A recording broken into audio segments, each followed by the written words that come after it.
One of my favorite quotes by Carl Jung is civilization persists as the subjugation of the animal within man. I'm out here in the random Colombian forest somewhere in the Andean mountains, away from Medellin yet again. I have a love-hate relationship with that city. Time just gets away from you when you get caught up in that. The noises, the fucking coffee blenders, the people yapping, the smog, the smoke, the stuff to do, the people wanting to go out, the friends, and all this shit, like how quickly that just like grinds up your time underneath this big giant wheel. I feel like time has opened up. There's a lot of things I think that we do sometimes where we do them and we try to convince ourselves that we love them and we're having a good time because we're with our buddies. But deep down, like sometimes you forget, like I really fucking hate this stuff. You know, I really would rather just be in the middle of nowhere. I spent a lot of time in the middle of nowhere. I've talked about it before on this channel. During the pandemic, I bought a van. I did the van life thing. I lived out. I found this spot. I was like, for 8 months, I was living completely by myself during the pandemic where no one was going outside whatsoever. So it was like the whole United States was like this giant empty park, basically. And I was going out, traveling around in my van, had the solar set up and everything like that. I was working remotely. By the time I got to Oregon, I found this one spot that was up in the mountains, right on the coast. I don't even want to necessarily say the name of the town because it's a small town. It starts with an F. Out of all the spots I found bouncing up and down the United States, this was probably the most beautiful spots because it was parked up on this overlooking this valley, this forest valley. And in the distance, I could see the beach, and the sun would set right at the crest of this valley every single day.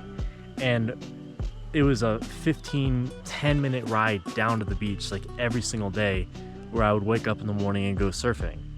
And so I had literally, I think, the perfect spot. And not only that, but it was surrounded by blackberry bushes. So I would just wake up in the morning, eat some blackberries, and to start my day, I would see bears coming driving down the mountain. It was just completely me by myself for months.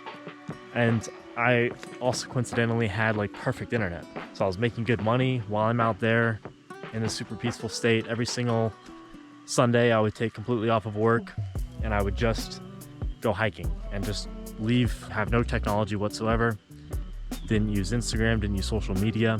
Now there was some drawbacks to that. Like when I say how alone I was, like I literally was completely alone. I remember like there was one time a dude like came up and said hi to me, who was like also camping nearby. And I remember thinking like, oh my God, like a human, holy shit. Do you need a chair? What do you need? There was a girl that I met out there who was also doing van life. And so I would just wake up, do my work. She had her van, went down to the beach, did surfing. So it was like, I felt like in that moment I had everything I needed. I felt like I really didn't need anything else.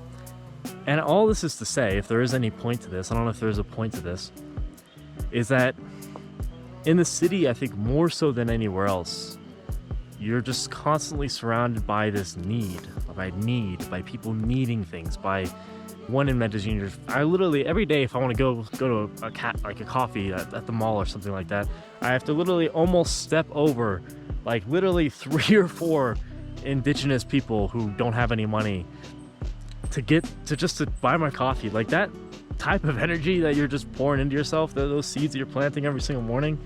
And it's every day I tell myself I'm gonna bring some coins or whatever, just hand it out to them on my way, and I always forget. But that stuff is just constantly, I think, being planted in your mind when you're surrounded by that.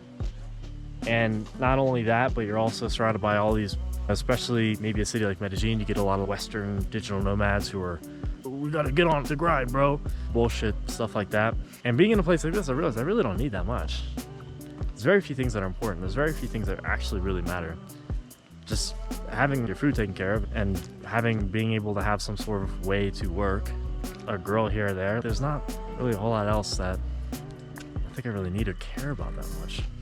And I realized I had so much agitation being in the city. All that to be said, I don't think I'll be back much more time in Medellin. I think my time in Medellin, my time even maybe in Colombia is maybe limited. I know I've said that before. Love-hate relationship with the city. And I just realized being out here, it just has less of a pull. It has less of a pull on me while being in a place like this. You change your mindset, you change that environment. I think that is the most focused point I could be. So, we're back.